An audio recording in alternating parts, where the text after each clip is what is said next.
Assalamualaikum warahmatullahi wabarakatuh. Nama saya adalah Fiq bin Muhammad Anif. Nombor matrik 10 DEP 19F1042. Hai, Assalamualaikum. Nama saya ialah Arif Salihin bin Badrul Hisham. Nombor matrik saya ialah 10 DEP 19F1002. Assalamualaikum warahmatullahi wabarakatuh. Nama saya Muhammad Fikri bin Uthman. Nombor matrik 10 DEP 19F1014. Okey, pada hari ini kumpulan kami akan membentangkan tentang pencapaian dalam bidang sains dan teknologi pada zaman Turki Uthmaniyah. Okey, sejak jatuhnya Baghdad pada tahun 1258 Masihi ke tangan bangsa Mongol yang dulunya menjadi pusat Islam pengetahuan, tidak hanya mengakhiri pemerintahan Bani Abbasiyah tapi juga merupakan fasa awal kemunduran politik dan peradaban serta ilmu pengetahuan dalam dunia Islam. Kekuasaan Islam mengalami kemunduran secara sangat drastik. Wilayah kekuasaannya terpisah-pisah menjadi kerajaan kecil yang satu sama lain saling memberontak. Dunia Islam secara keseluruhan mengalami kemajuan kembali setelah berdirinya 3 kerajaan besar, iaitu Kerajaan Turki Uthmaniyah, Kerajaan Safawi di Parsi dan Kerajaan Mughal di India. Pakar sejarah menyebutkan ini sebagai kebangkitan Islam yang kedua.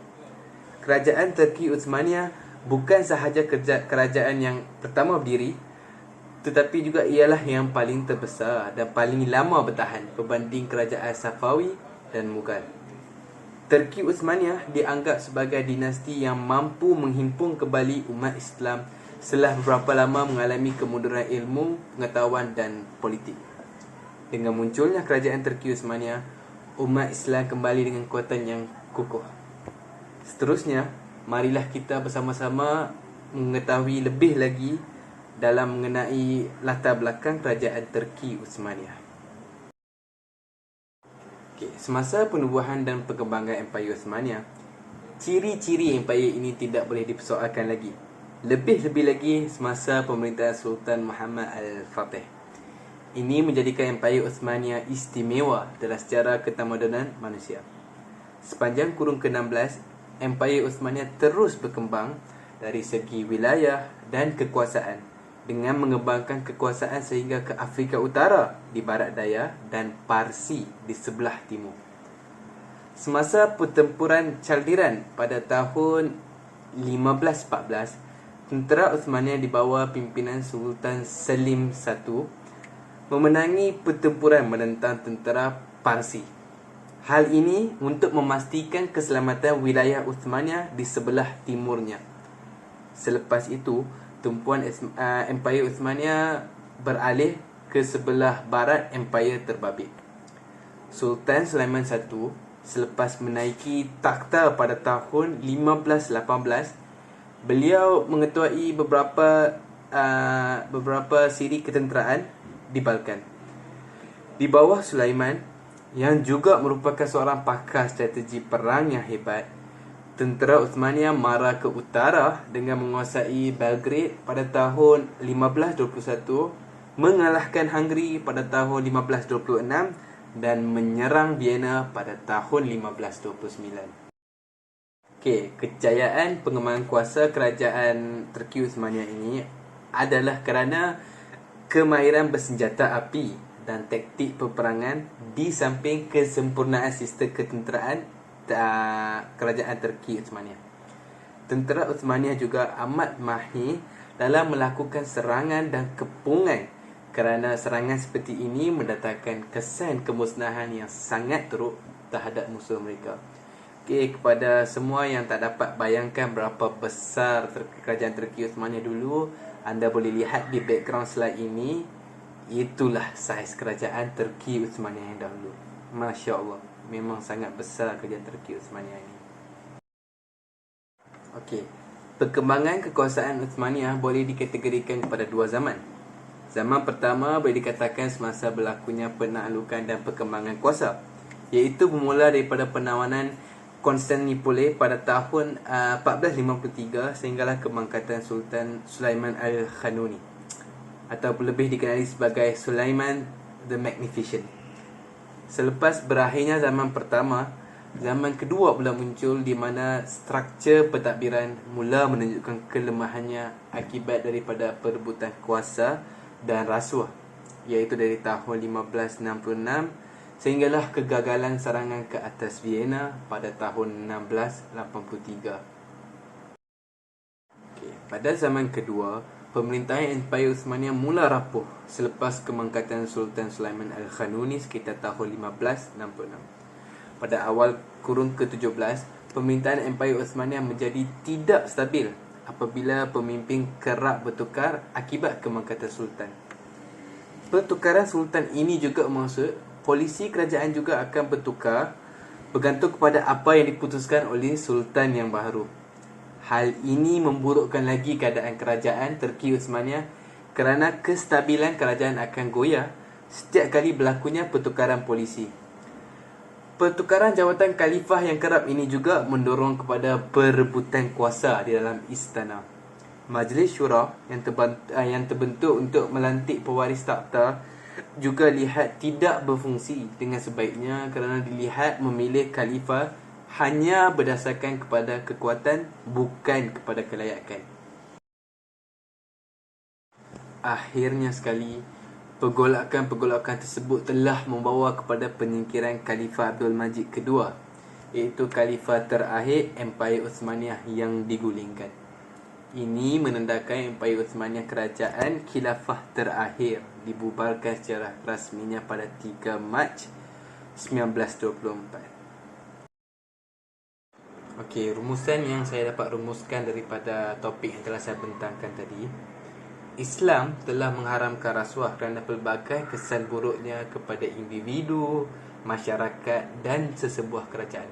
Dalam konteks ini, kita dapat melihat bagaimana rasuah mampu memecah belahkan suatu kerajaan yang kuat dan besar seperti kerajaan Turki Uthmaniyah. Tambahan pula, Allah Subhanahu Wa Taala telah menyuruh hamba-hambanya untuk mengutamakan kehidupan akhirat lebih dari dunia kerana dunia ini hanya untuk sementara waktu. Contoh-contoh firman Allah Subhanahu Wa Taala adalah di surah Al-Ankabut ayat 64 yang berbunyi وَمَا هَذِهِ الْحَيَاةُ الدُّنْيَا إِلَّا لَهْوٌ وَلَعِبٌ وَإِنَّ الدَّارَ الْآخِرَةَ لَهِيَ الْحَيَوَانُ لَوْ كَانُوا يَعْلَمُونَ. Yang bawa maksud, dan ingatlah bahawa kehidupan dunia ini meliputi segala kesenangan dan kemewahannya. Jika dinilaikan dengan kehidupan akhirat, tidak lain hanyalah ibarat hiburan dan permainan. Dan sesungguhnya negeri akhirat itu ialah kehidupan yang sebenar-benarnya. Kalaulah mereka mengetahui hakikat ini, tentulah mereka tidak akan melupakan hari akhirat. Sejarah kerajaan ini sendiri membuktikan bagaimana ketaksuban ke atas duniawi ini, iaitu apabila berlaku perebutan kuasa pada zaman kedua dalam kerajaan Turki Uthmaniyah, mampu memecah belahkan kerajaan Turki Uthmaniyah. Akhir sekali, kita mestilah pandai memilih seseorang pemimpin dengan kelayakan-kelayakan yang tertentu, bukan dengan hanya memandang kekuatan semata-mata ataupun hanya memandang pada satu aspek. Contohnya, Majlis Syura yang gagal melantik pewaris takhta kerana memilih khalifah berdasarkan kekuatan sahaja. Okey, selepas ini kita akan melihat pencapaian kerajaan Turki Uthmaniyah dalam bidang sains dan teknologi yang akan disampaikan oleh rakan-rakan saya, iaitu Arif Salihin dan juga Afiq Fikri. Jadi, hari ini saya akan menerangkan tentang tajuk pencapaian dalam bidang sains dan teknologi pada zaman Turki Uthmaniyah.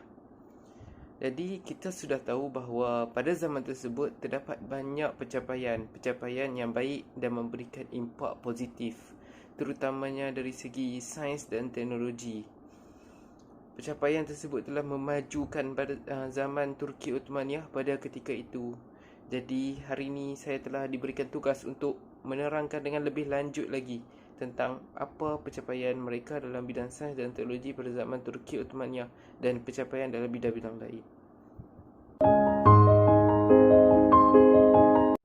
Seperti yang kita sedia tahu, zaman Turki Uthmaniyah banyak memberi sumbangan kepada dunia Islam.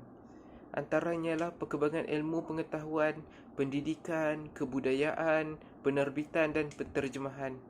Antara ilmu pengetahuan yang mereka mempelajari di sekolah ialah ilmu hadis, ilmu fiqh, ilmu bahasa Arab, ilmu penulisan dan lain-lain. Dan mereka turut didedahkan kepada bahasa Perancis ketika zaman Turki Uthmaniyah mencapai institusi kemodenan.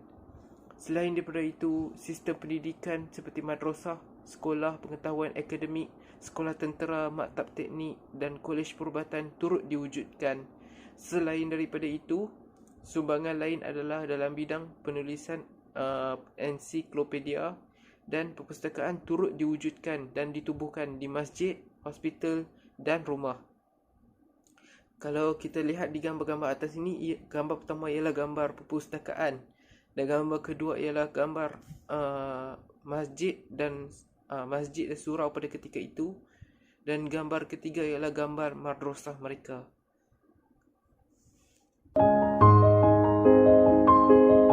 Pencapaian mereka yang kedua ialah pencapaian dari segi aspek ekonomi.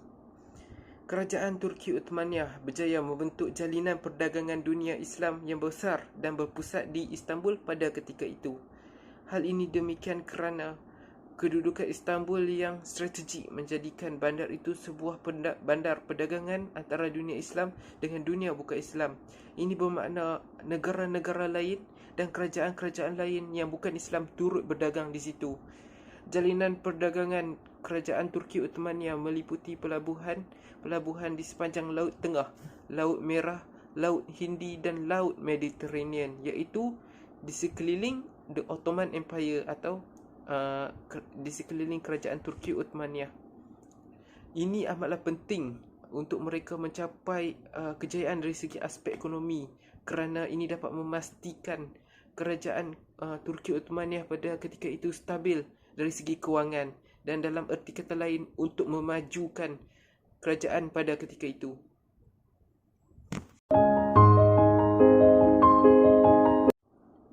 Pencapaian yang ketiga ialah pencapaian dari segi aspek sosial. Kerajaan Turki Uthmaniyah telah memperkenalkan pembaharuan di kawasan Balkan di Eropah. Kawasan Balkan merupakan kawasan yang berdekatan atau kerajaan-kerajaan yang berdekatan dengan kerajaan Romania, Kroasia, Serbia, Bulgaria, Turki, Kosovo dan negara-negara lain di kawasan sekitarnya. Sebelum kedatangan Islam, sistem bangsawan yang berasaskan keturunan dan susun lapis masyarakat telah diamalkan. Di Eropah, kerajaan Turki Uthmaniyah telah memperkenalkan sistem yang menggalakkan kecemerlangan individu dan kesannya pembahagian masyarakat Eropah bergantung kepada hasil usaha individu. Fenomena ini telah mewujudkan mobiliti sosial yang lebih luas dalam masyarakat Eropah.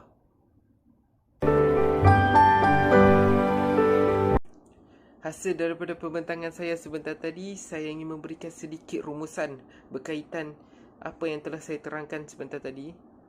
Berdasarkan pencapaian yang telah saya nyatakan, kita dapat melihat bahawa betapa suksesnya kerajaan tersebut pada ketika itu, iaitu kerajaan Turki Uthmaniyah. Yang mana kerajaan ketika itu tidak hanya mengutamakan perancangan untuk memajukan kerajaan dari segi aspek pendidikan sahaja, mereka turut mengutamakan aspek-aspek lain yang boleh menyumbang kepada kemajuan negara itu dalam jangka masa pendek ataupun panjang. Salah satunya ialah aspek sosial dan aspek ekonomi. Pada zaman pemerintahan Sultan Mahmud 11, barulah kita dapat melihat bahawa aspek pendidikan diberi keutamaan yang keras selepas beliau melihat aspek-aspek lain sudah tampak seimbang. Dalam erti kata lain, kita dapat melihat bahawa betapa suksesnya sesebuah kerajaan itu apabila dikemudikan oleh pemimpin yang bertauliah seperti pemimpin-pemimpin Islam yang meletakkan agama Islam dan meletakkan pegangan agama Islam sebagai tunjang dalam memimpin sesebuah kerajaan. Ini dapat dikukuhkan lagi dengan firman Allah Subhanahu wa ta'ala pada surah Al-Sajdah ayat 24 dan 25, yang mana Allah menyatakan, dan kami jadikan daripada kalangan mereka para pemimpin yang memberi petunjuk dengan perintah kami. Mereka bersikap sabar dalam menjalankan tugas itu, serta mereka tetap yakin dengan ayat-ayat kami. Pertentangan antara satu golongan dengan yang lain itu sesungguhnya Tuhanmu. Dia sahaja yang akan memutuskan hukumnya antara mereka pada hari kiamat mengenai apa yang mereka perselisihkan padanya. Jadi, selepas tamatnya bacaan firman Allah sebentar tadi, maka tamatlah tugasan yang diberikan untuk saya untuk melakukan pembentangan bagi video kali ini. Jadi, saya akan memberikan ruang yang seterusnya untuk sahabat saya iaitu Afiq Fikri bin Othman untuk menerangkan lebih lanjut tentang kejayaan dan pencapaian zaman Turki Uthmaniyah dalam bidang sains dan teknologi. Sekian, terima kasih. Assalamualaikum warahmatullahi wabarakatuh. Saya Muhammad Fikri bin Uthman. Nama matrik saya 10 di EP 19F1014. Okey, sekarang ni saya nak bincangkan tentang cemerlangan Turki Uthmaniyah dalam bidang perubatan. Perubatan ni adalah bidang yang banyak menyumbang pada zaman Turki Uthmaniyah. Okey, ini adalah sumbangan yang pertama adalah iaitu dengan pembinaan institusi wakaf kesihatan. Wakaf kesihatan atau dikenali sebagai Darus Shifa, Shifa Hane ataupun Bimaristan. Di institusi wakaf kesihatan, mereka merawat para pesakit yang berasal dari Turki Uthmaniyah.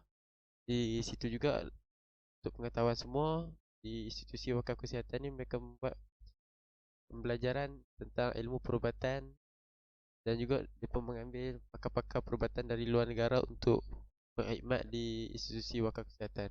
Antara contoh institusi wakaf kesihatan ialah seperti Hospital Fateh, Hospital Bayezid 1, Hospital Sulaimani dan banyak lagi.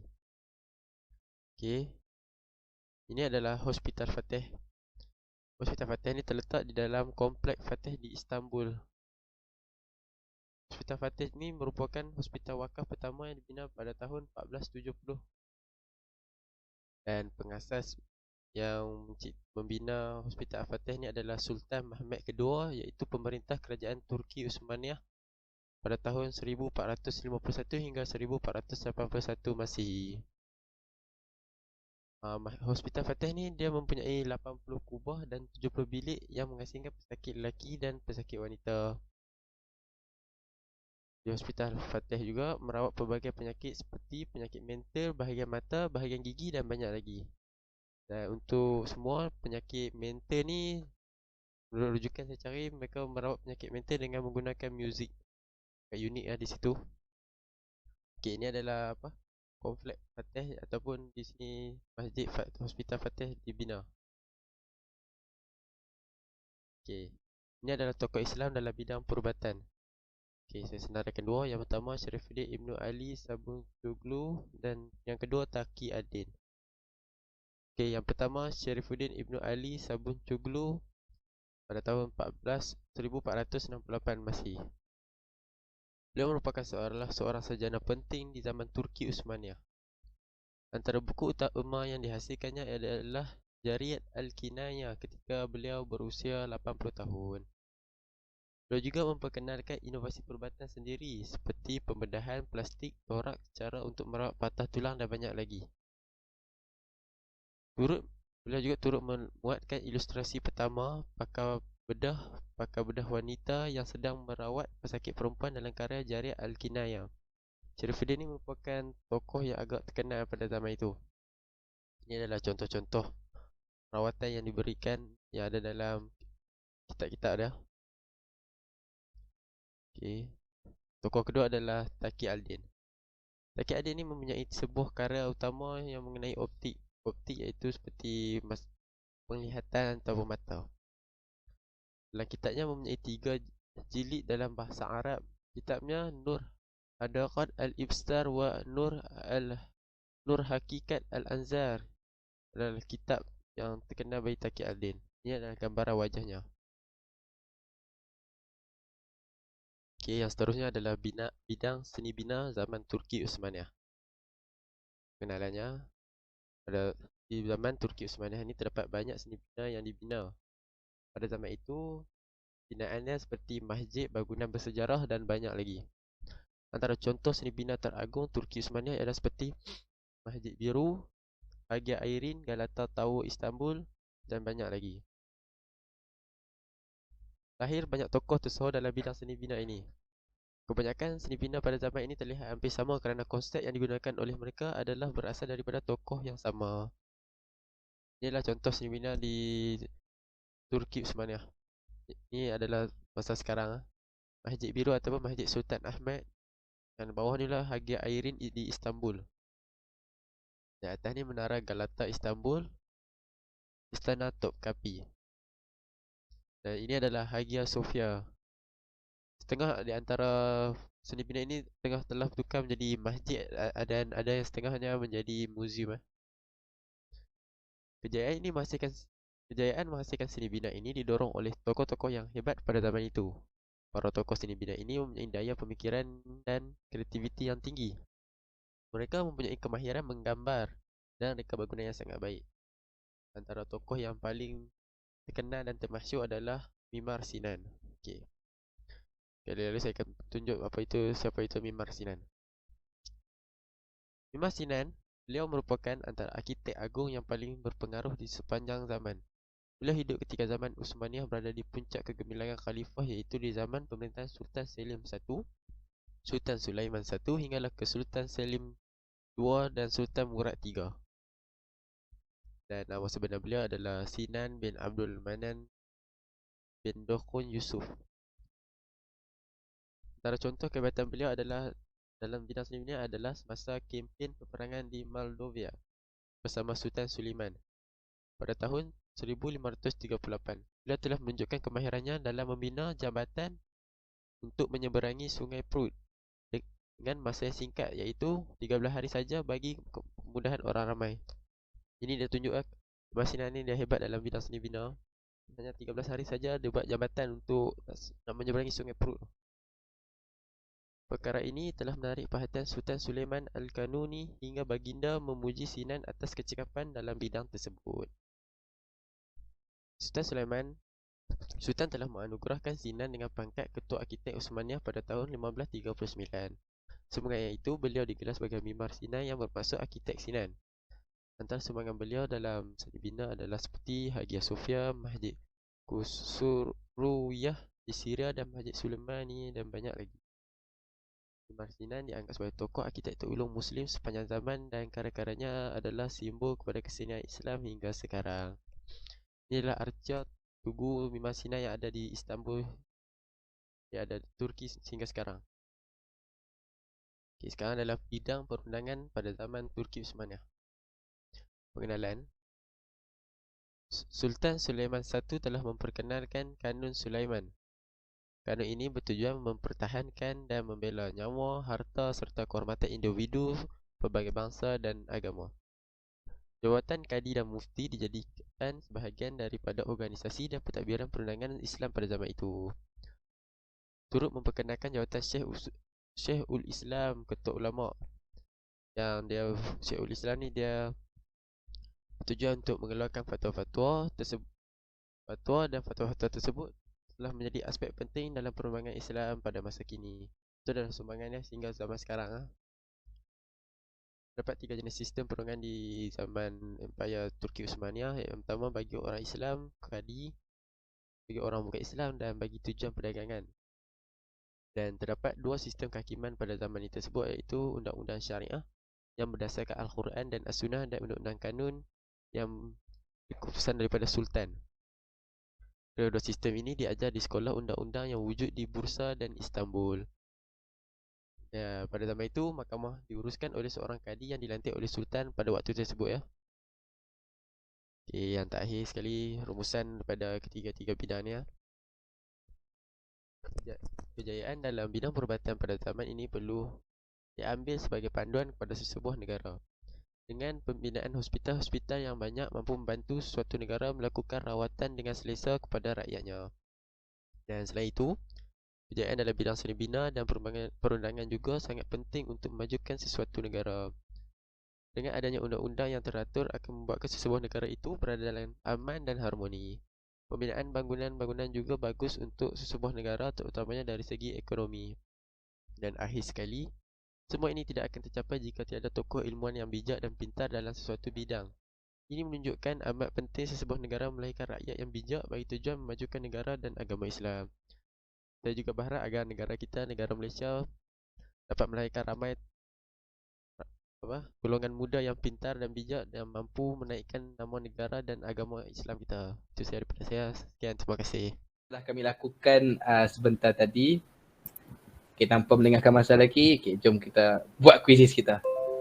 Okay, sekejap kita tunggu admin dia approve.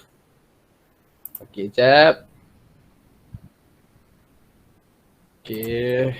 Okay, get ready geng semua.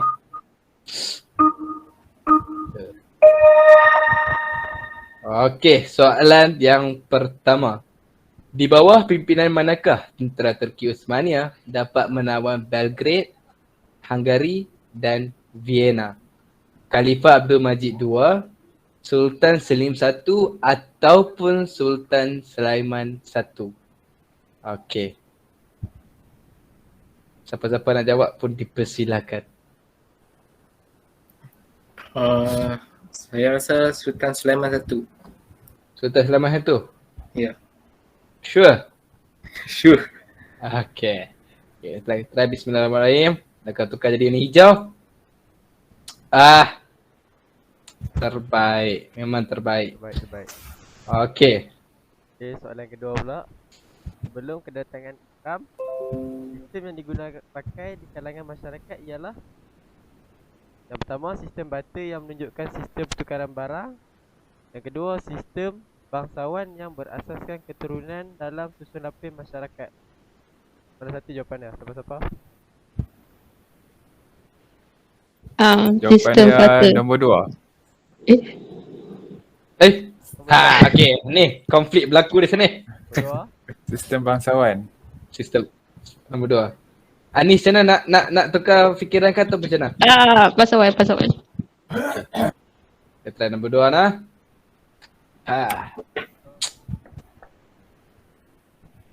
Memang terbaik lah hampa ni semua. Okay. Next. Apakah hukum kanun yang diperkenalkan pada zaman Sultan Sulaiman I? Kanun Sulaiman, Kanun Melaka, Kanun Murad. Jawapan ni obvious sangat ke? Siapa nak jawab? Saya rasa yang pertama itu Kanun Sulaiman. Kanun Sulaiman. Okay, memang tak payah check lagi lah. Memang jawapan dia yang tu je. Okay. Power. Okay, kita dapat power kat sini. Alhamdulillah. Okay, time freeze. Okay, nanti kita akan gunakan dia. Okay, soalan seterusnya, kejayaan Turki Uthmaniyah pada zaman pertama adalah kerana: pertama, kemahiran bersenjata api dan teknik peperangan; kedua, tentera-tentera pendidikan diri; tiga, rasuah yang berkuasa; keempat, ada semangat kerjasama di antara mereka. Itu jawapannya.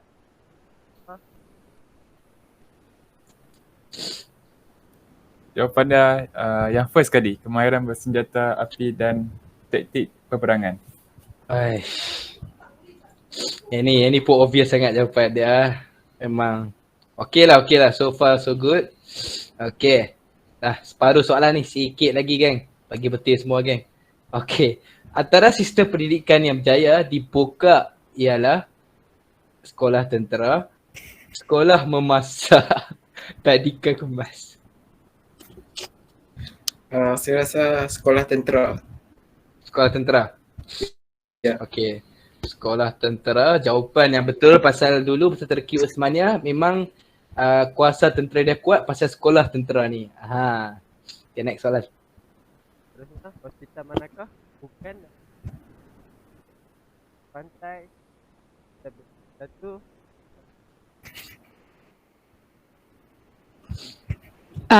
Rasanya jawapan yang nombor 1, hospital pantai. Betul. Hospital pantai ni kat Malaysia ke? Okay, tak apa. Okay. Soalan ke-7. Alhamdulillah semua betul. Astagfirullah. Siapakah nama tokoh seni bina pada zaman Turki sebenarnya? Saya. Ha? Saya nak jawab. Okay. Boleh. Jawapan dia apa ke? Mimar Sinan. Mimar Sinan. Bukan Taqi Aldin atau Muhammad Ali. Mimar Sinan lah. Okay, kita try. Okay. Kita try Mimar Sinan. Okay lah geng. Tak tahu nak kata apa-apa ni semua memang minum susu Dutch Lady pagi ni. Kecil-kecil pandai macam ni. Okay geng. Next.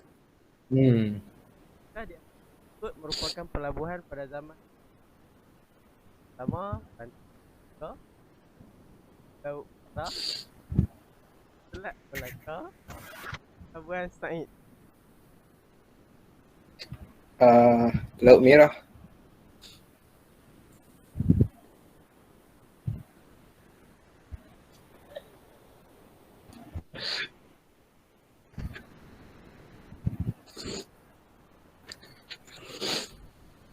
Okay.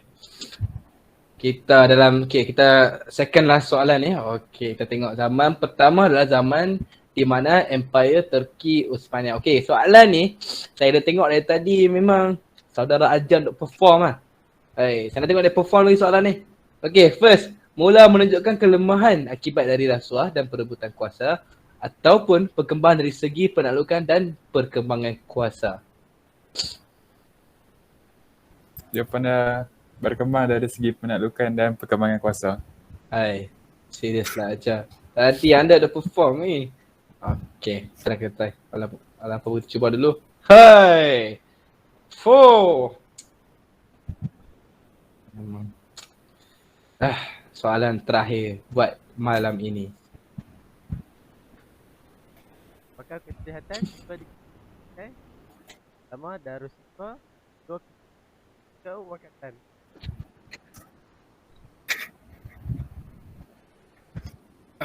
Saya rasa Darussalam kot. Boleh tengok? Darussalam, sure? Ya. Okay. Rasa klinik ke? Bukan lah. Darussalam kot. Darussalam. Okay, Darussalam. Okay. Alhamdulillah. Okay. Kita dapat 10/10 daripada soalan tadi. Memang nak kata apa, pembentangan kami tu menjadi sangat lah tadi.